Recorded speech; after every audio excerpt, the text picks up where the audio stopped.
Hello everyone, and a very warm welcome to another lesson. In this lesson, I'm going to teach you about imperative verbs.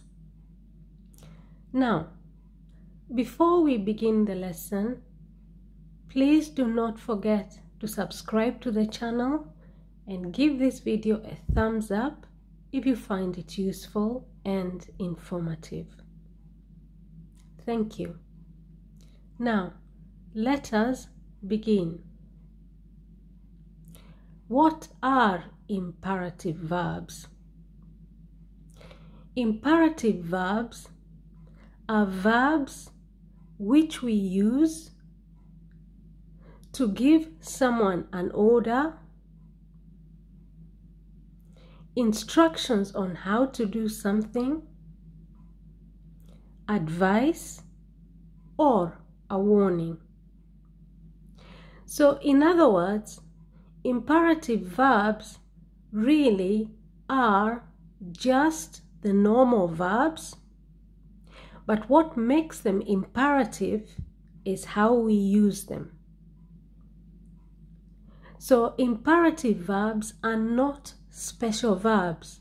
No, they are just the usual, the normal verbs, but what makes them imperative is what we use them to do. And this brings me to the rules. For you to be able to use imperative verbs correctly, it is important that you understand the rules.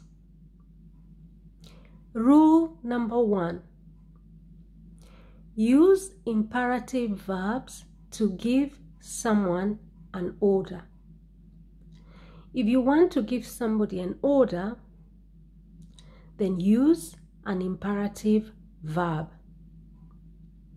Look at example 1 on example 1A on the right.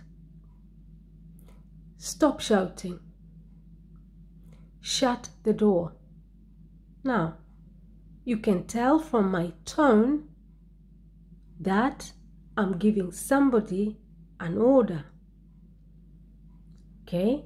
I'm bossing somebody around.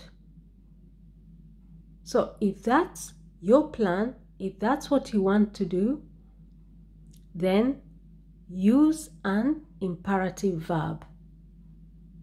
But also then you have to change your tone. The manner in which you speak must match what you're saying, because you're trying to give somebody an order. Stop shouting. Shut the door. Maybe you have someone who is screaming in the room.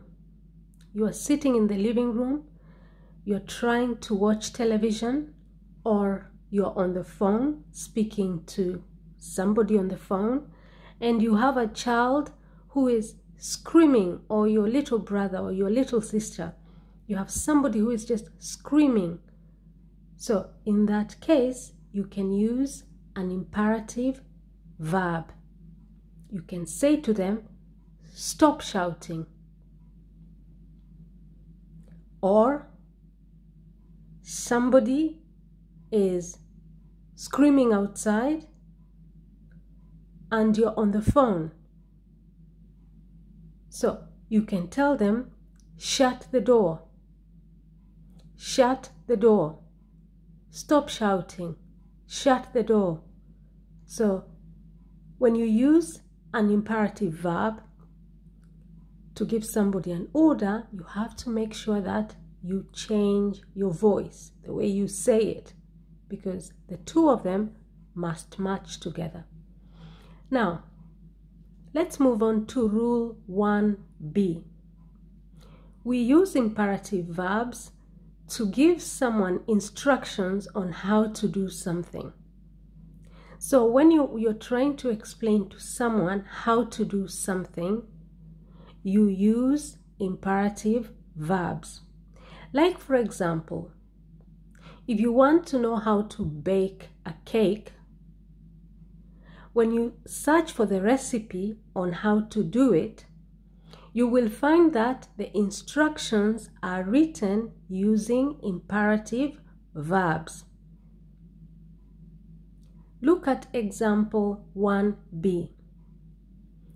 Add the water, stir the mixture, blend all the fruits. Okay, you can see all those examples are giving someone instructions on how to do something. Add the water, stir the mixture, blend the fruits. So the next time you have an assignment from school and your teacher has asked you to write a recipe on how to do something, how to cook something, or your teacher has asked you to write some instructions on how to repair a bicycle or anything, as long as you have been asked to write some instructions on how to do something, or you have been asked to explain how to do something, always use imperative verbs. Add the water, stir the mixture, blend all the fruits. Okay, and they're really nice and short sentences, and that helps the person who is reading the instructions to understand and to follow the steps one after the other. Let's move on to rule number 1C. Use imperative verbs to give someone advice. So you want to give somebody advice on how to do something or how to solve a problem.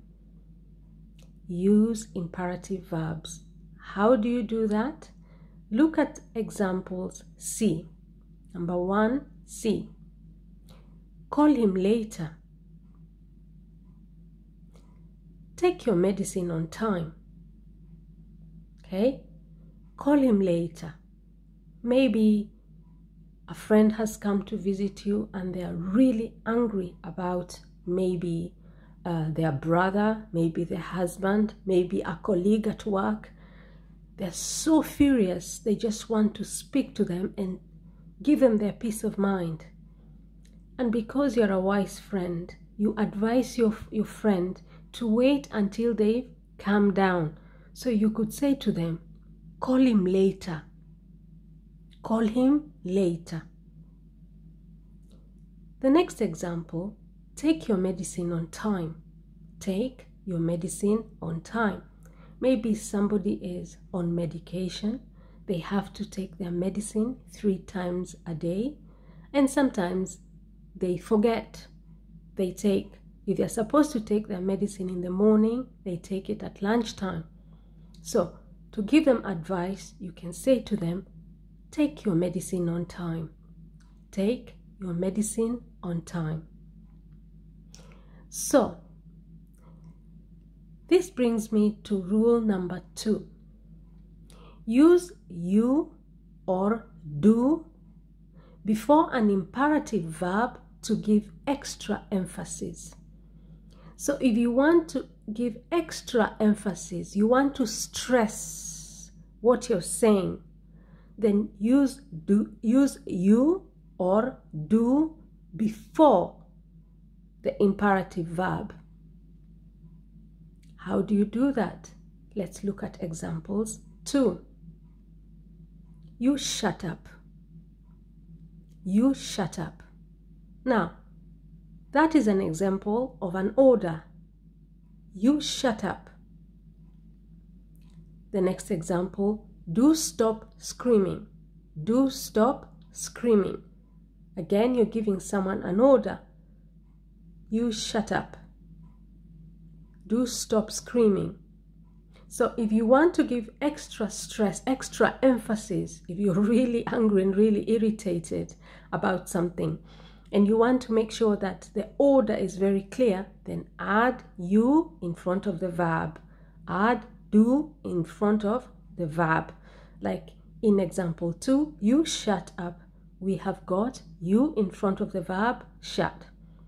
and we have got stop in front. We have stop after the word do. So use do or you in front of the verb to give extra emphasis. Rule number 3.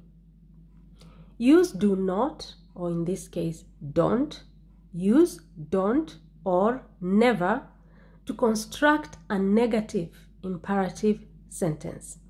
So if you want your sentence to be negative, then use don't or never. How do you do that? Look at examples 3. Don't oversleep. Don't oversleep. So you can see there, I have don't in front of the verb oversleep.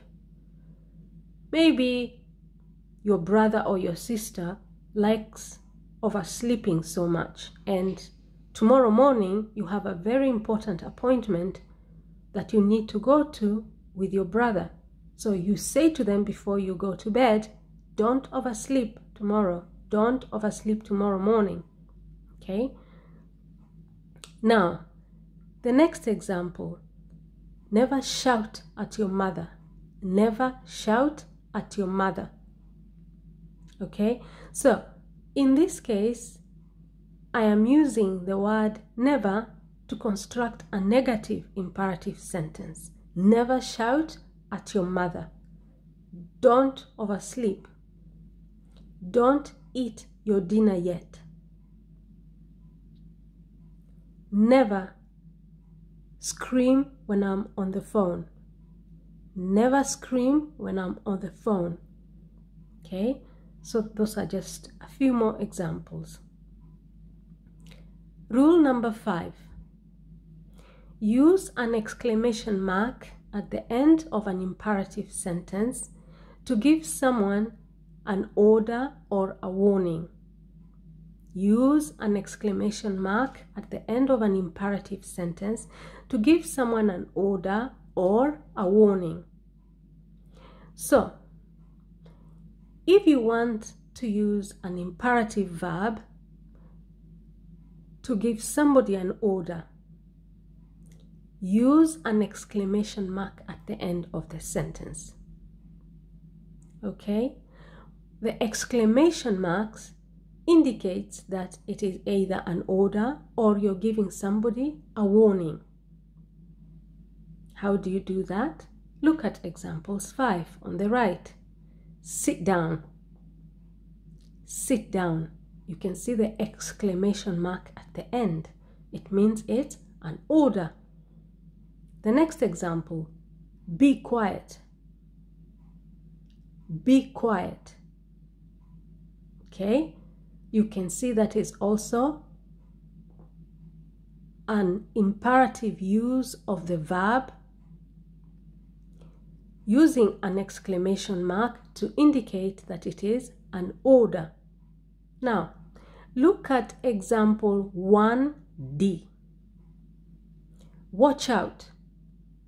That is a warning, and therefore we use the exclamation mark at the end of watch out.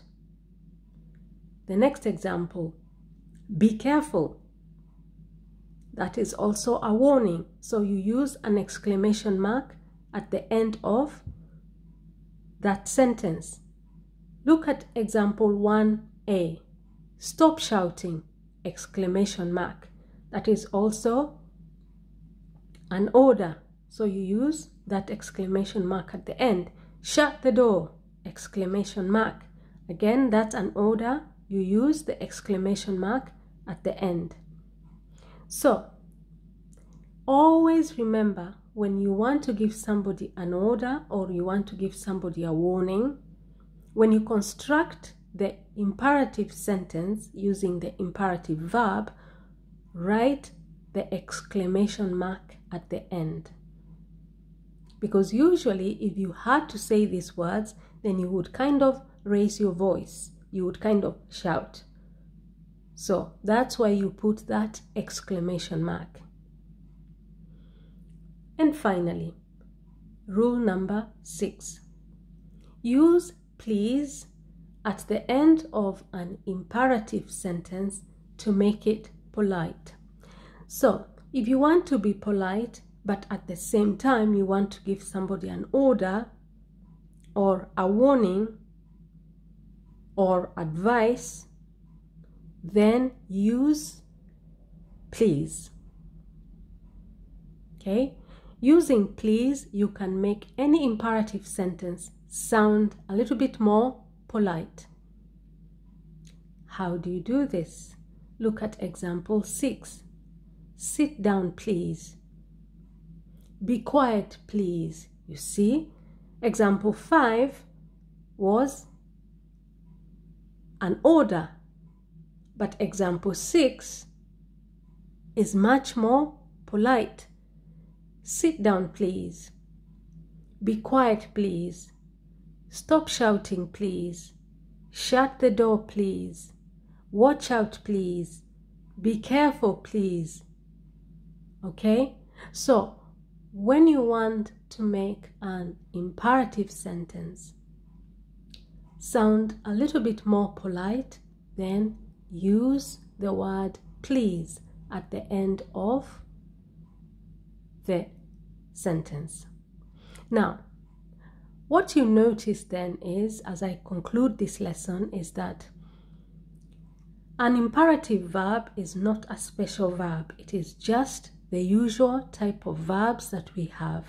But what makes them imperative is what we use them for. We use them to give orders, to give warnings, to give advice, to give instructions on how to do something. Secondly, you use imperative verbs at the beginning of a sentence. You use an imperative verb at the beginning of a sentence. Stop shouting. See, stop. The next one, shut the door. Then you have shut, add, star, blend, call, take, and so on. So you always construct an imperative sentence by beginning the sentence with the verb. Okay? And finally, when you want the imperative sentence to sound a little bit more polite, then use the word please at the end of the sentence. And also remember, if you're giving somebody a warning or you're giving somebody an order, use an exclamation mark at the end of the imperative sentence. So, in other words, we use imperative verbs to construct imperative sentences. And you always begin with the verb when you are constructing an imperative sentence. Okay? Now, this brings me to the end of the lesson. I hope you now know what imperative verbs are. I hope you also know how to use and when to use imperative verbs. If you found this lesson useful and informative, please subscribe to the channel for more useful videos to help you improve on your level of English. Thank you very much and see you in our next lesson. Bye bye.